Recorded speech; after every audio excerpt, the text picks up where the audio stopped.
एस10 channel के खास मुलाकात कार्यक्रम में आप सभी दर्शकों का स्वागत है। हम हर रोज़ एक नई शख्सियत से आपको रूबरू कराते हैं। आज इसी श्रृंखला में हमारे साथ कोटा मेडिकल कॉलेज श्वसन विभाग के डॉक्टर राजेंद्र ताकर जी हैं। आइए इनसे जानेंगे श्वसन रोग के संबंध में।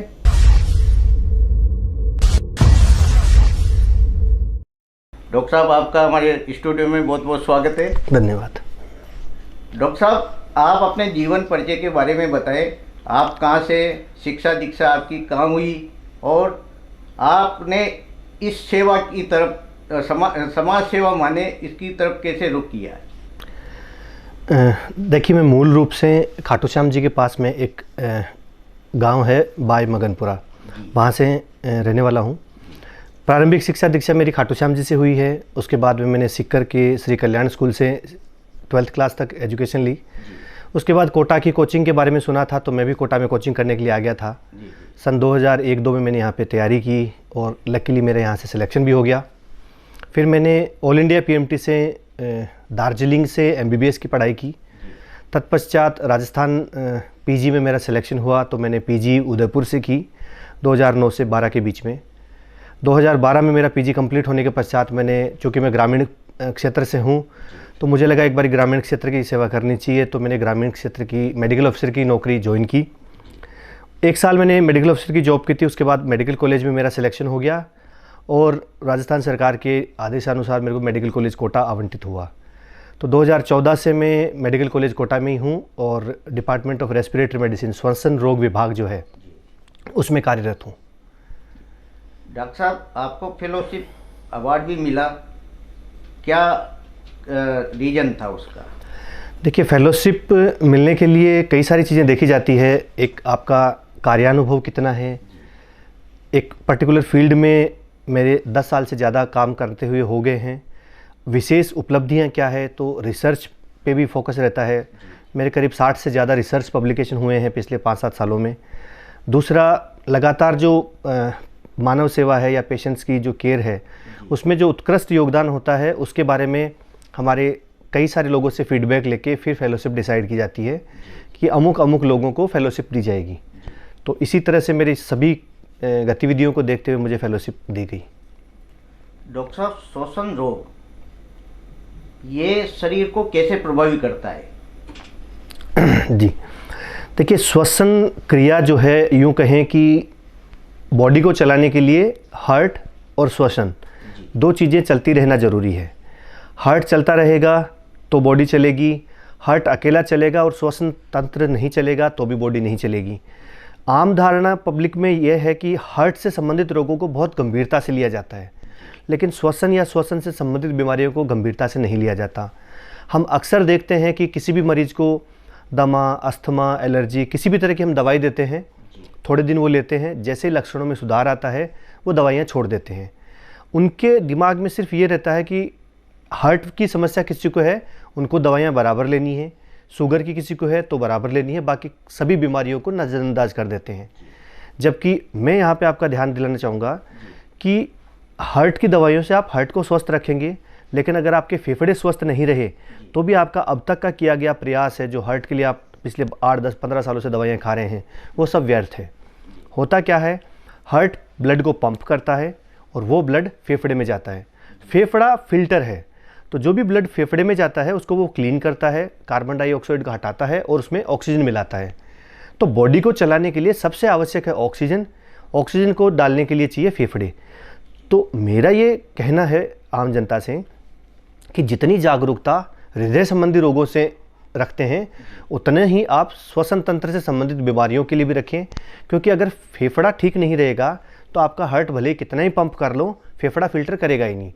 तो जिस भी किसी व्यक्ति को श्वसन से संबंधित बीमारियां हैं उसको उसी गंभीरता से ले जिस गंभीरता से लोग हृदय रोगों को लेते हैं। लोगों में धारणा है कि हृदय रोगों की वजह से अचानक से अटैक आते हैं और मरीज़ की मृत्यु तक हो जाती है। ऐसा कैसा फेफड़े में भी होता है, अचानक से अटैक आते हैं और बहुत सारे मरीजों की मृत्यु हो जाती है। हाँ, ये है कि फेफड़े की बीमारियां थोड़ा संभलने का मौका देती है।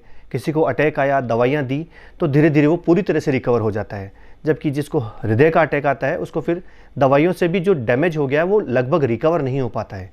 तो अच्छी बात फेफड़ों की है कि उसमें रिकवरी पॉसिबल है, और दवाइयाँ अगर कोई नियमित रूप से लेता रहेगा तो फिर वो आगे से फेफड़ों से संबंधित बीमारियों से बचा हुआ रहेगा। तो फेफड़े उतने ही इम्पोर्टेंट है जितना कि हार्ट है। डॉक्टर साहब, मैं कहूँ कि मेरे फेफड़े स्वस्थ हैं, इसकी पहचान कैसे होगी? ठीक है, देखिए इसकी पहचान करने के कुछ तरीके हैं। जैसे एक तो ये है कि आपको बिना किसी औजार के या बिना किसी इंस्ट्रूमेंट के आप अपना चेक करना चाहें कि मेरे फेफड़े स्वस्थ हैं कि नहीं है। आमतौर पे ये कहते हैं कि एक स्वस्थ आदमी सांस खींच के 1 मिनट तक अपनी सांस रोक सकता है। बहुत सारी कुछ ऐसी चीज़ें होती है स्वस्थ होते हुए भी वो कई बार नहीं रोक पाते हैं, हम उन बारीकियों में हम नहीं जाएंगे। मोटे तौर पे अगर कोई 1 मिनट तक अपना सांस रोक पाता है तो वो स्वस्थ है। इसके अलावा कुछ मरीज़ 1-2 सीढ़ियों से तात्पर्य 1 फ्लोर या 2 फ्लोर आराम से चढ़ पाते हैं, उसमें उनका सांस नहीं फूलता है। आप ये भी देख सकते हैं कि आपके हम उम्र के जो भी लोग हैं, लगभग आपकी उम्र वाले लोग, आप उनके साथ चल रहे हैं और सांस भरता हुआ महसूस नहीं कर रहे हैं, तो भी आप स्वस्थ हैं। तो बिना किसी इंस्ट्रूमेंट के आप मोटे तौर पे इन चीज़ों से आप चेक कर सकते हैं। दूसरी चीज़, अब आते हैं हम इंस्ट्रूमेंट से। बहुत सारे मरीजों को ये होता है कि नहीं, हमें चेक करना है सही में हमारी सांस कितनी सही है, कितनी गड़बड़ है। तो उसके लिए फेफड़े जांच करने की बहुत सारी मशीनें आती हैं। सबसे बेसिक टूल होता है स्पायरोमेट्री। लंग्स की क्षमता नापने का एक यंत्र होता है। स्पायरोमेट्री से हम ये देख सकते हैं कि फेफड़े कितना काम कर रहे हैं। फेफड़ों में 2 तरह की बीमारियां होती है। एक तो स्ट्रक्चरल डैमेज, फेफड़े का डैमेज टीबी से हो गया, किसी को सिलिकोसिस हो गया, पत्थर जम गया, या किसी और बीमारी से, निमोनिया से फेफड़ा डैमेज हो गया, कुछ और बीमारियां जिससे फेफड़े में स्ट्रक्चर का डैमेज होता है। तो जैसा कि स्ट्रक्चर ही डैमेज होगी तो काम कहाँ से होगा। कई सारी बीमारियों में ऐसा होता है, स्ट्रक्चर बिल्कुल सही रहता है लेकिन फेफड़े की फंक्शनिंग कमज़ोर हो जाती है। तो फंक्शनिंग देखने के लिए, फेफड़ा काम कितना कर रहा है वो देखने के लिए सबसे शुरुआती जांच है स्पायरोमेट्री। तो आपके लंग्स की या फेफड़े की कार्य क्षमता हम उससे नाप लेते हैं। स्ट्रक्चर का डैमेज कितना है, किसी को टीबी हुआ है 10-20-5 साल पहले, तो कितना डैमेज हो गया, वो हम एक सबसे साधारण जो टूल होता है वो है एक्सरे। एक्सरे देख के हम ये देख सकते हैं कि हाँ, फेफड़े का इतना हिस्सा खराब हो गया। पर अच्छी बात यह है कि फेफड़े का कुछ हिस्सा खराब होता है तो भी उसकी कार्य क्षमता पे बहुत ज़्यादा प्रभाव नहीं पड़ता। पर फेफड़े में अगर डैमेज बहुत ज़्यादा हो गया है किसी भी वजह से, वो चाहे कोरोना हो, चाहे वो टीबी हो, चाहे वो सिलिकोसिस हो, चाहे वो एक्सरे कोई भी बीमारी हो, जैसे जैसे डैमेज बढ़ता जाता है उसकी कार्य क्षमता निश्चित तौर पे प्रभावित होती है। तो मोटे तौर पे हम एक्सरे और स्पायरोमेट्री से फेफड़े की कार्य क्षमता जांच सकते हैं। और बाकी सांस रोकने वाला तो मैंने बता दिया।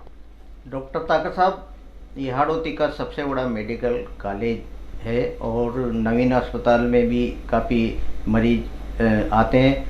श्वसन रोग से संबंधित हाड़ौती में ये पिछले 3-4 साल में कितने रोगी बड़े जो आप मतलब उनसे रूबरू होते हैं? देखिए, श्वसन रोग का जो मात्रा है वो जितनी अंदेशित की जाती है उससे कहीं ज़्यादा है। हम अगर किसी भी एक आम आदमी को पूछेंगे कि मृत्यु का सबसे बड़ा कारण क्या है, तो कोई भी आदमी बोल देगा हार्ट अटैक से मृत्यु होती है सबसे ज़्यादा, जबकि ऐसा नहीं है। हार्ट अटैक एक बहुत प्रमुख कारण है, उसके साथ में श्वसन रोग भी बहुत बड़ा कारण है। श्वसन रोगों की एक बीमारी होती है सीओपीडी। सीओपीडी होती है chronic obstructive pulmonary disease. Lungs की लंबे समय से चले आने वाली कोई भी बीमारी सीओपीडी में कन्वर्ट की जा सकती है। जैसे किसी को टीबी है 10-15 साल से, कोई बीड़ी सिगरेट पी रहा है, कोई चूल्हे पे काम कर रहा है, कोई धुआं वाली या धूल वाली फैक्ट्री में काम कर रहा है, इवन जो ट्रैफिक पुलिस के लोग खड़े रहते हैं कंटिन्यू एक चौराहे पे, उनमें भी सीओपीडी हो जाता है। तो सीओपीडी इस समय दुनिया का तीसरा सबसे बड़ा मृत्यु का कारण है। अकेली एक सांस की बीमारी जो कि मृत्यु का तीसरा सबसे बड़ा कारण है, फेफड़े की और सारी बीमारियों को मिला देंगे तो इसकी तादाद और कहीं ज़्यादा हो जाएगी। पर सिर्फ हम एक बीमारी को पकड़ते हैं तो वो भी तीसरा सबसे बड़ा कारण है पूरी दुनिया में। और सीओपीडी, भारत सीओपीडी का कैपिटल है। पूरी दुनिया में जितने सीओपीडी के केस हैं उनमें सबसे ज़्यादा इंडिया में है। इंडिया में भी राजस्थान में सबसे ज़्यादा केसेज हैं सीओपीडी के। तो यूँ कहें कि राजस्थान पूरी दुनिया का सीओपीडी कैपिटल है तो भी अतिशयोक्ति नहीं होगी। डॉक्टर साहब, जो श्वसन तंत्र जो इंसान को प्रभावित करता है, तो इनके कारण क्या हैं? देखिए, कारण पे आए तो सबसे पहले कुछ कारण होते हैं अपने बिहेवियर से, कुछ कारण होते हैं एनवायरनमेंट के। बिहेवियर मतलब मरीज़ अपनी आदतों से बीमारी डेवलप करता है। कुछ होते हैं वातावरणीय और कुछ होते हैं अज्ञात। खुद स्वयं अगर कोई बीमारी डेवलप करता है तो वो है मरीज बीड़ी, सिगरेट, गुटखा, तंबाकू। अभी आपने पूछा कि हाड़ौती में इन सांस के रोगियों के क्या हालचाल हैं। अभी हम ये देख रहे हैं कि युवा गुटखा, तंबाकू बहुत ज़्यादा खा रहे हैं, सिगरेट का सेवन बहुत कर रहे हैं। तो पिछले कुछ सालों से, दूसरी चीज़, कोरोना के बाद में भी फेफड़े के रोगियों की संख्या काफ़ी हद तक बढ़ी है। तो पिछले 3-4 सालों से मरीजों की संख्या में निरंतर वृद्धि होती जा रही है। हम संख्या की बात नहीं करेंगे, एक ग्रोथ जो है, मरीजों की ग्रोथ है वो बहुत ज़्यादा हो रही है। तो एक कारण हो गया तंबाकू, बीड़ी, सिगरेट, धूम्रपान वगैरह। दूसरा हो गया वातावरणीय कारण। वातावरणीय कारण, आप जो इंडस्ट्रीज़ में काम करते हैं, यहाँ पे आसपास में देखेंगे आप, पत्थर की बहुत ज़्यादा इंडस्ट्रीज़ है। तो जो लोग खानों में काम करते हैं, पत्थर इंडस्ट्री में काम करते हैं, तो उनमें भी फेफड़ों में पत्थर जम जाता है, सिलिकोसिस नामक बीमारी होती है और उनके फेफड़े काम करना कम कर देते हैं। इसके अलावा यहाँ इंडस्ट्रीज़ भी जो हैं, इंडस्ट्रीज से जो धुआं निकलता है उनका कितना क्वालिटी कंट्रोल है, कितनी प्रदूषित हवा वो छोड़ रहे हैं, उस पर भी डिपेंड करता है। तीसरा पॉल्यूशन, ट्रैफिक का पॉल्यूशन और एनवायरमेंटल जो पॉल्यूशंस हैं वो सारे पॉल्यूशन, यहाँ पे ट्रैफिक का भी काफ़ी ज़्यादा दबाव है। कोटा शहर के अलावा बाहर के भी बहुत सारे लोग यहाँ रहते हैं कोचिंग कराने के लिए। तो ट्रैफिक के दबाव की वजह से ट्रैफिक पॉल्यूशन भी काफ़ी ज़्यादा है। तो देखा जाए तो कई सारे फैक्टर्स हैं जो सांस की बीमारी को बढ़ा रहे हैं। तीसरा फैक्टर होता है जेनेटिकल। श्वास की बीमारियों में एलर्जी और अस्थमा प्रमुख बीमारियां होती है, उनमें बहुत बड़ा फैक्टर होता है जेनेटिकल। जेनेटिकल का आमतौर पे हम ये कहें कि हाड़ौती में कोई अलग से नहीं कह सकते हैं, जेनेटिक्स ऑल ओवर इंडिया लगभग सेम ही रहती है। जिनके फैमिलीज़ में एलर्जी, अस्थमा की बीमारी है, उनके बच्चों को होने की संभावना बहुत ज़्यादा है। तो उन लोगों को विशेष सावधानी बरतनी होती है। ज़रा से भी लक्षण दिखें तो तुरंत चिकित्सकीय सलाह लें। तो मोटे तौर पे ये 3 कारण हैं जिनसे कि बीमारी हो सकती है श्वसन रोग से संबंधित। डॉक्टर साहब, कई बार देखा कोई अगरबत्ती की खुशबू या इत्र की खुशबू से उसके श्वसन तंत्र पे प्रभाव पड़ता है। ये क्या जन्मजात है या मतलब कभी भी हो सकती है इस तरह का? ये सही पूछा आपने। देखिए, एक बीमारी होती है एलर्जी। एलर्जी जब धीरे धीरे बढ़ती है तो वही अस्थमा में कन्वर्ट होती है। यूँ कहें कि 1 एयरवे 1 डिजीज़, नाक से लेके फेफड़ों तक का एक ही एयरवे है। एलर्जी के लक्षण आमतौर पे नाक से दिखते हैं, जुकाम, छींके, नाक से पानी। फिर यही एलर्जी जब बढ़ते बढ़ते गले में आती है और लंग्स में जाती है तो फिर वो अस्थमा में डेवलप हो जाती है। एलर्जी बढ़ाने वाले कुछ कारक होते हैं बॉडी के अंदर से, वो जेनेटिक्स का सबसे बड़ा इंपॉर्टेंट है। कुछ होते हैं वातावरणीय। तो कुछ चीज़ें जिनको हम आम तौर पे जो इंडियन पॉपुलेशन में, जो भारतीय परिप्रेक्ष्य में कहें कि एलर्जी बढ़ाती है, तो उनमें धूल मिट्टी होती है, ठंडी हवा होती है।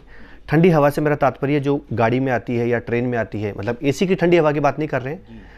धूल मिट्टी, ठंडी हवा, ठंडा पानी, बदलता हुआ मौसम, दीवारों की सीलन है उसमें बहुत सारे फंगस होते हैं, कोई भी तेज़ खुशबू, वो परफ्यूम हो सकता है, डीओ हो सकता है, स्प्रे हो सकता है, अगरबत्ती हो सकती है, धूप हो सकती है।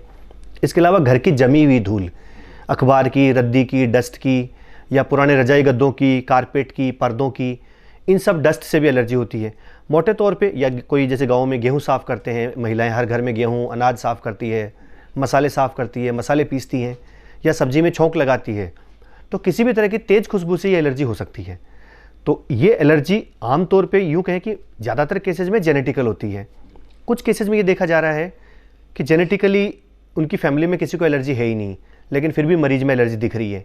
उसके कुछ कारण तो हम ये मानते हैं कि हो सकता है उनकी फैमिली वालों में दिखी नहीं हो, या कुछ लोगों में कुछ अन्य बीमारियों की वजह से एलर्जिक जैसे लक्षण डेवलप हो गए। कहिए कि जैसे किसी को टीबी की बीमारी थी 5-7 साल पहले, अब उसमें एलर्जी डेवलप हो गई।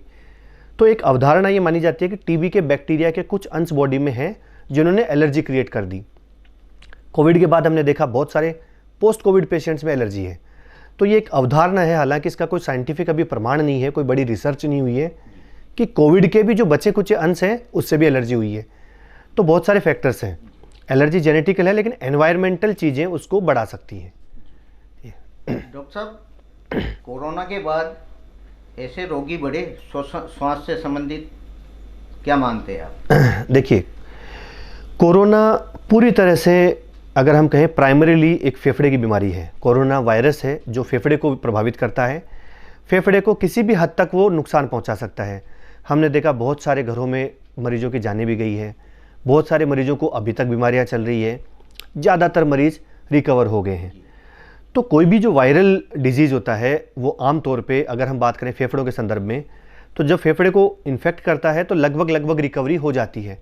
इससे पहले भी बहुत सारे वायरस थे, कोरोना के बाद में भी कई सारे वायरस आ रहे हैं, लेकिन जितना नुकसान कोरोना ने पहुंचाया है उतना अब तक किसी वायरस ने नहीं पहुंचाया। वायरस को ये माना जाता है कि यह हल्के स्तर का वायरस है या हल्के स्तर का इन्फेक्शन है जो कि समय के साथ या 5-7 दिन 10 दिन में ठीक हो जाता है। कोरोना की वजह से जिन लोगों के फेफड़े काफ़ी ज़्यादा डैमेज हो गए लेकिन वो रिकवर कर गए हैं, तो उन लोगों में सांस की समस्याएं अभी भी चल रही है। जैसा मैंने बताया, फेफड़ों में एक तरह से जो परमानेंट डैमेज हुआ है कोरोना के कारण वो रिकवर नहीं हुआ है, तो उनकी फेफड़े की जो कार्य क्षमता है वो कम ही रह गई है।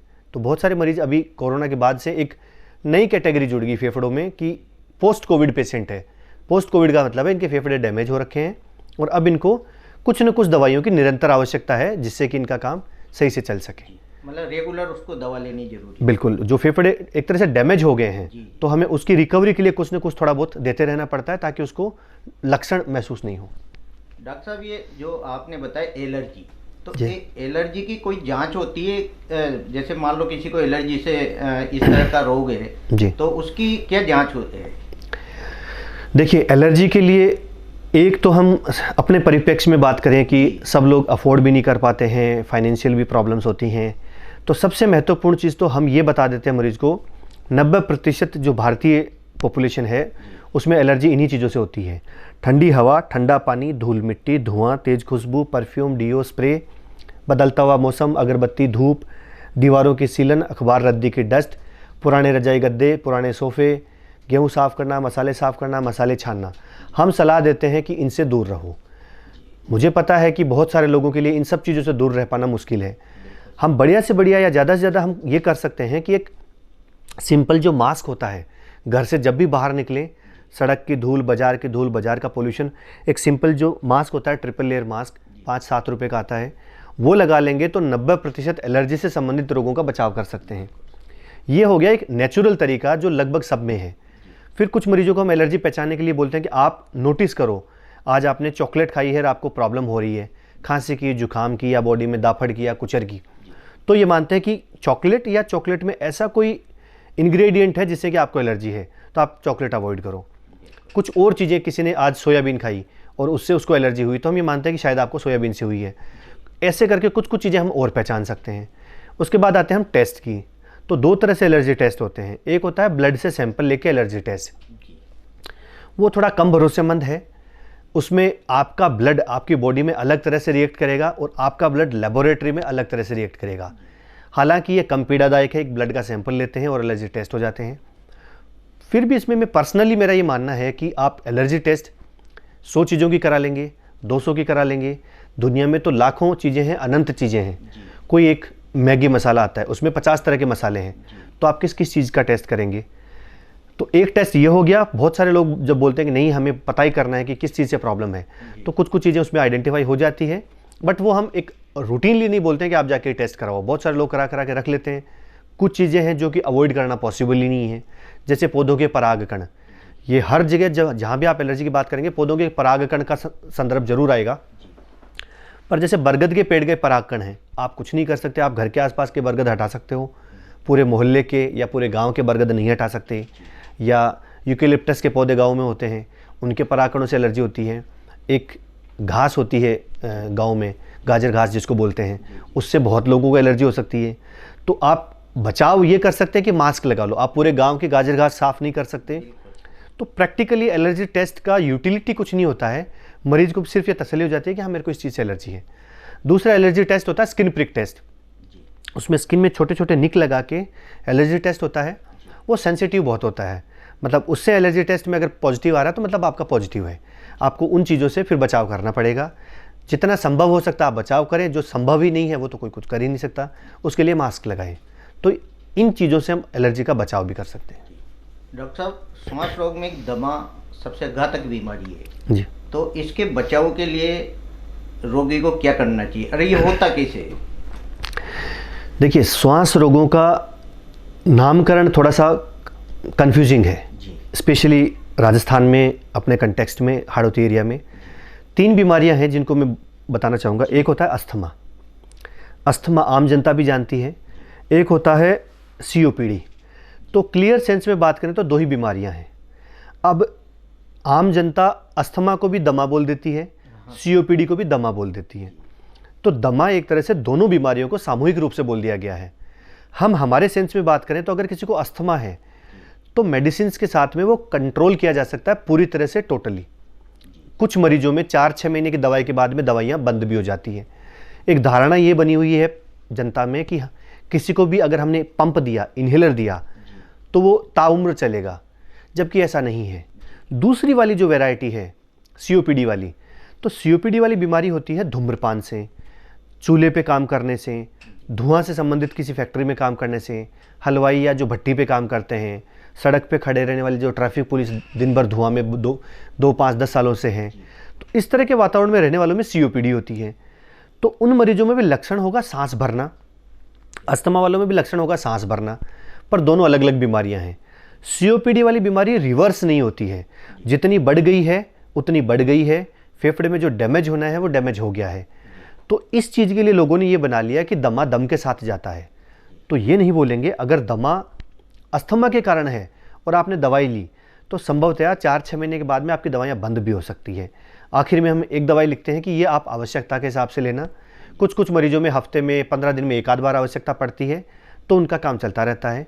एलर्जी और अस्थमा वाली प्रॉब्लम जेनेटिकल होती है, कभी भी ये नहीं कहा जाएगा कि इनकी बीमारी ख़त्म हो जाएगी, पर वो पूरी तरह से कंट्रोल रहेगी। लोग समस्या ये है कि BP, शुगर, थायराइड, इन सबको मान के चलते हैं कि हाँ यार इसकी तो दवाई चलेगी, लेकिन जब भी अस्थमा होता है तो उनको ये एक्सेप्ट नहीं कर पाते हैं कि यार ये मैं कब तक लूँगा, इन्हेलर में कब तक लूँगा, जबकि ऐसा नहीं है। अगर आपको लेना भी पड़े तो लीजिए, जिस तरह से आप BP और शुगर, थायराइड को आप रेगुलर लेते हैं, आप इसको भी लीजिए। कुछ मरीजों में जिनमें दवाई बंद कर देते हैं और बीमारी कंट्रोल हो जाती है तो वेट एंड वॉच पे रखते हैं। हो सकता है आधे मरीजों में ताउम्र दवाई की आवश्यकता नहीं पड़े, आधे मरीजों को बीच बीच में दवाई लेनी पड़े। COPD की वजह से जो दमा है उनको फिर लगातार दवाई लेनी पड़ती है। कुछ लोग जो बोलते हैं इन्हेलर हमेशा लेना पड़ता है, तो अगर अस्थमा का मरीज भी लापरवाही करेगा, धीरे धीरे बीमारी उनकी बढ़ती जाएगी, तो एक ऐसी स्टेज आएगी जहाँ से इन्हेलर बंद नहीं किया जा सकता। तो बेसिकली उन मरीजों में ये फिर दवा लगातार चलती है। हर किसी मरीज को पंप देने के बाद में ज़िंदगी भर नहीं चलता है। तो दमा कन्फ्यूजिंग टर्म है। दमा अगर COPD की वजह से कहेंगे तो वो लगातार दवाई चलेगी, और अस्थमा और एलर्जी का है तो एक बार को हम बंद भी कर सकते हैं। डॉक्टर साहब, सेलिकोसिस जो बीमारी है इस रोग से संबंधित जी, तो ये हाड़ौती में इस तरह के कितने मरीज अपने मेडिकल कॉलेज में आप लोगों के पास परामर्श लेने के लिए आते हैं? देखिए सिलिकोसिस तो बहुत ही गंभीर बीमारी है। मैं ये कहूँगा कि थोड़ी सी जागरूकता, थोड़ा सा खान मालिकों की सहयोग और थोड़ा सा आप लोगों का जो रोल है मीडिया का, जो जागरूकता फैलाने के लिए। हम ये देख रहे हैं कि किसी एक खान के हमारे पास 20 मजदूर आए तो उन 20 मजदूरों में कम से कम 10-12 में सिलिकोसिस निकल जाता है। दोबारा जब भी हम उनको स्क्रीन करते हैं 6 महीने या 12 महीने बाद, तब पता लगता है वो 10 मरीज तो है ही नहीं वहाँ पे, तो वो किसी और खान में पहुँच चुके होते हैं। हम लोग जैसे ही सिलिकोसिस निकलता है हम मरीज़ को और खान मालिक को ये बोलते हैं कि इनको सिलिकोसिस हो रखा है, तो आप इनको धूल वाला काम नहीं करवाएं। और खानों में तो यही होता है कि धूल ही है सब कुछ, धूल के बिना वहाँ कोई काम नहीं है। तो एक तो मरीज़ का जो माइग्रेटरी नेचर है, अब हमारे पास पहले डाबी वाला एरिया, रामगंज मंडी वाला एरिया, बुधपुरा, 3-4 जगह ऐसी है जहाँ से बहुत बड़ी तादाद में मरीज आते थे सिलिकोसिस की स्क्रीनिंग के लिए। पिछले 2-3 सालों में हमने 300-400 मरीजों का स्क्रीनिंग किया, उनमें बहुत बड़ी तादाद में सिलिकोसिस भी आया है। अभी भी रोज़ के 2-4 पेशेंट आते रहते हैं। गवर्नमेंट ने उनके लिए सिलिकोसिस के लिए सहायता स्कीम भी चलाई है, वो बहुत बढ़िया स्कीम है। उसके तहत मेडिकल बोर्ड बन गया है। अब एक सिलिकोसिस के लिए मेडिकल बोर्ड से गुजरना होता है, तो मेडिकल बोर्ड में 3 चिकित्सकों की टीम डिसाइड करती है कि इसको सिलिकोसिस है क्या, तो उसको फिर सरकार की तरफ से आर्थिक सहायता दी जाती है। एग्जैक्ट नंबर मैं अभी नहीं बता पाऊँगा क्योंकि वो आंकड़े हैं सरकारी। सिलिकोसिस की मात्रा हम यूँ कहें कि हर किसी मरीज़ को या हर किसी जो मज़दूर है वहाँ काम करने वाला, उसको जागरूक रहना चाहिए, मास्क का इस्तेमाल करना चाहिए। उसके इस्तेमाल से मरीज़ कम से कम सिलिकोसिस के डेवलपमेंट से बच सकता है। डॉक्टर साहब, हाड़ौती की जनता को इस रोग के बारे में क्या संदेश देना चाहेंगे कि इससे बचाव के लिए आम आदमी को इस तरह अपना जीवन व्यतीत करना चाहिए और इन चीज़ों को ध्यान रखना चाहिए? देखिए, श्वास रोग से सभी संबंधित सभी बीमारियों के बचाव के लिए स्वस्थ जीवन शैली, इसके अलावा मास्क का इस्तेमाल, मास्क एक सिंपल मास्क का इस्तेमाल करने से आप सभी तरह की श्वसन रोग से संबंधित बीमारियों से बच सकते हैं। हम बात करें इन्फेक्शंस की, अगर आपने मास्क लगाया तो सबसे बड़ी इन्फेक्शियस बीमारी या जो संक्रमित करने वाली बीमारी है वो टीबी। इंडिया में टीबी की तादाद बहुत है, राजस्थान में और हाड़ौती में भी बहुत है। अगर आप मास्क का निरंतर इस्तेमाल करेंगे तो आप टीबी से या जो भी वायरस जनित बीमारियां हैं, कोरोना, स्वाइन फ्लू, इस तरह की जो भी बीमारियां, उनसे बच पाएंगे। दूसरा, अगर मास्क लगा लिया आपने तो आप जो भी वातावरणीय एलर्जेंस हैं, धूल मिट्टी, जो भी धुआं या जो भी वातावरण में प्रदूषण के जो कण हैं, उनसे आप एलर्जी से भी बच सकते हैं। अस्थमा के पेशेंट इन्हीं धूल मिट्टी, धुआं, प्रदूषण, इन सब से अस्थमा बढ़ जाता है। या जो दमा बोलते हैं हम, सीओपीडी वाले मरीज़, उनका भी जो दमा है वो इन्हीं चीज़ों से बढ़ जाता है। तो एक सिंपल मास्क के यूज़ से आप श्वास की लगभग सभी बीमारियों से बच सकते हैं, और उसकी अगर किसी को हो रखी है तो गंभीरता बढ़ने से भी आप रोक सकते हैं। इसके अलावा खान पान में स्वस्थ श्वास रोगों से बचाव के लिए स्वस्थ जीवन शैली बहुत इंपॉर्टेंट है। हरी सब्जियां खाएं, फूल पत्ते वाली सब्जियां खाएं, तंबाकू, गुटखा, सिगरेट, बीड़ी, पान मसाला, इन सब को आप छुएं भी नहीं, इन सब से दूरी रखें। निरंतर प्रोटीन वाली डाइट अच्छे से लेते रहें, किसी तरह के अन्य व्यसन नहीं करें, अल्कोहल है या जैसे गांजा या इस तरह का कोई भी व्यसन नहीं करें। तो इस तरह से आप श्वसन रोगों से बचाव कर सकते हैं। दूसरा, किसी को अगर किसी भी तरह की एलर्जी या अस्थमा या दमा अगर पहचान में भी आ गया तो उसके लिए सुझाई गई दवाइयों को निरंतर लें। मेरा पर्सनल एक्सपीरियंस ये है कि जितने भी मरीजों को हम दवाई देते हैं, आराम आने के बाद 50% से ज़्यादा मरीज़ दवाई एक बार में बंद कर देते हैं। गंभीर हालत में आए हैं, हमने उनको समझा भी दिया है, दवाइयाँ बराबर लो। 10 दिन बाद पेशेंट दवाइयाँ बंद कर देगा, बिल्कुल ठीक हो जाएगा, वो सोचेगा मेरी बीमारी ठीक हो गई। लेकिन 2 महीने 6 महीने बाद उनकी बीमारी फिर आती है और एक कदम और बढ़ के आती है। तो ऐसे मरीजों से मेरा रिक्वेस्ट ये रहेगा कि किसी भी चिकित्सक ने आपको जो दवाइयाँ दी है, आप उनको जाके पूछें। जब चिकित्सक कहे आप दवाइयाँ बंद कर दो, तभी दवाइयाँ बंद करें। डॉक्टर साहब, आपने भी कोरोना का दंश झेला है। ये समय कितना कठिन था, और जो फेफड़ों से संबंधित इसमें जो रोग हुए उनको क्या लेना चाहिए, मतलब डाइट में, और साथ में उनको वातावरण से में किस तरह प्रभावित रहना चाहिए? देखिए, कोरोना के ज़्यादातर मरीजों में, मतलब कोरोना ने बहुत सारे लोगों को प्रभावित किया है, तो ज़्यादातर लोगों में फेफड़े का बहुत ही हल्का फुल्का इन्वॉल्वमेंट रहा है। जिनका एक लेवल के ज़्यादा, जैसे कोरोना में लोगों ने देखा होगा कि स्कोर 8 आ रहा है, 10 आ रहा है, 12 आ रहा है, तो वो स्कोर का मतलब था कि फेफड़े के 25 पार्ट में से आपके फेफड़े कितने इन्वॉल्वमेंट हुए। तो जिसका स्कोर 10 या 15 है तो हम ये मानते थे थोड़ा ज़्यादा है, 7-8 है उनका कम है। तो जिनका कम स्कोर था उनके फेफड़े लगभग पूरी तरह से रिकवर हो गए हैं। लेकिन जिनका स्कोर थोड़ा ज़्यादा था, बहुत सारे मरीजों में तो बॉडी का जो इम्यूनिटी था, खान पान उनका अच्छा था, किसी तरह की बुरी लत नहीं थी, तो उनके फेफड़े भी लगभग पूरे रिकवर हो गए। जिन मरीजों की बॉडी में किसी भी तरह की वीकनेस थी या कोई बुरी आदतें थी, खान पान अच्छा नहीं था, जीवन शैली अच्छी नहीं थी, उनके फेफड़े अभी भी कुछ लोगों के पूरी तरह से काम नहीं कर रहे हैं। जिन लोगों के फेफड़े में बहुत ज़्यादा लंग्स का इन्वॉल्वमेंट हुआ था, उनके फेफड़ों में फाइब्रोसिस, कोविड के बाद में फेफड़े में फाइब्रोसिस का मतलब होता है फेफड़े में जाले पड़ जाता है, और फेफड़े में जिस हिस्से में जाले पड़ जाते हैं वो एक तरह से जो फेफड़े का निर्धारित काम है फिल्टर करने का, वो नहीं कर पाते हैं। फिल्टर का जो प्रोसेस है उसमें बेसिकली एक, आप यूँ समझ लो, एक पत्ती है, पत्ती का पूरा ग्रीन वाला पार्ट हट गया, एक जाला जाला बच रहा है, तो वो फिर किसी काम की नहीं है वो पत्ती। उसी तरह से जिनके जाले पड़ गए हैं उनको अभी तक श्वसन से संबंधित बीमारियाँ बची हुई है। आप यूँ कहें कि लगभग 10% मरीज जिनको गंभीर कोरोना हुआ था वो अभी तक किसी न किसी तरह की दवाइयों पे चल रहे हैं। जिन मरीजों को कोरोना हुआ था और उनको कोई लक्षण नहीं है, उन लोगों को भी मैं सलाह दूंगा कि वो मरीज़ हर तरह के व्यसन से दूर रहें, किसी भी तरह का, विशेष तौर से तंबाकू, गुटखा, बीड़ी, सिगरेट, इन सब से दूर रहें। अन्य तरह के जैसे अल्कोहल है, बॉडी की ओवरऑल इम्यूनिटी को वो कमज़ोर करता है। तो अगर बॉडी की ओवरऑल इम्यूनिटी कमज़ोर होगी तो अन्य तरह के इन्फेक्शन, किसी भी तरह का वायरस, किसी भी तरह का बैक्टीरिया जैसे टीबी, अगर फेफड़े को फिर से संक्रमित किया तो आपके फेफड़े जितने काम कर रहे हैं और कम हो जाएगा, और आपको फेफड़े से संबंधित लगातार बीमारी बनी रह सकती है। मान लीजिए आपके फेफड़े 60-70% काम कर रहे हैं तो भी आपका बहुत बढ़िया काम चलेगा, लेकिन अन्य कोई इन्फेक्शन हुआ आपकी गलत आदतों की वजह से तो फेफड़े और कम हो जाएंगे और आपके लक्षण बने रहेंगे। तो जिन पेशेंट्स को कोरोना हुआ है और अभी कोई दिक्कत नहीं है, वो भी स्वस्थ जीवन शैली अपनाएं। खुली हवा में सुबह शाम अगर संभव हो तो 1 घंटा वॉक करके आएँ। योगा प्राणायाम करें तो उसमें फेफड़े की कैपेसिटी बढ़ती है।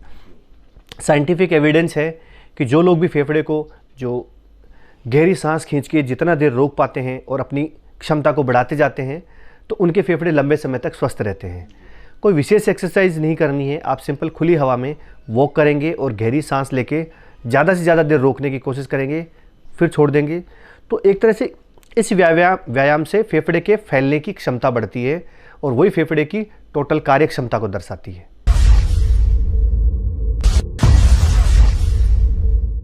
इन्होंने श्वसन विभाग और श्वसन तंत्र से जुड़ी बीमारियों के बारे में आप लोगों को राय दी। आप डॉक्टर साहब पधारे हमारे स्टूडियो में, बहुत बहुत धन्यवाद।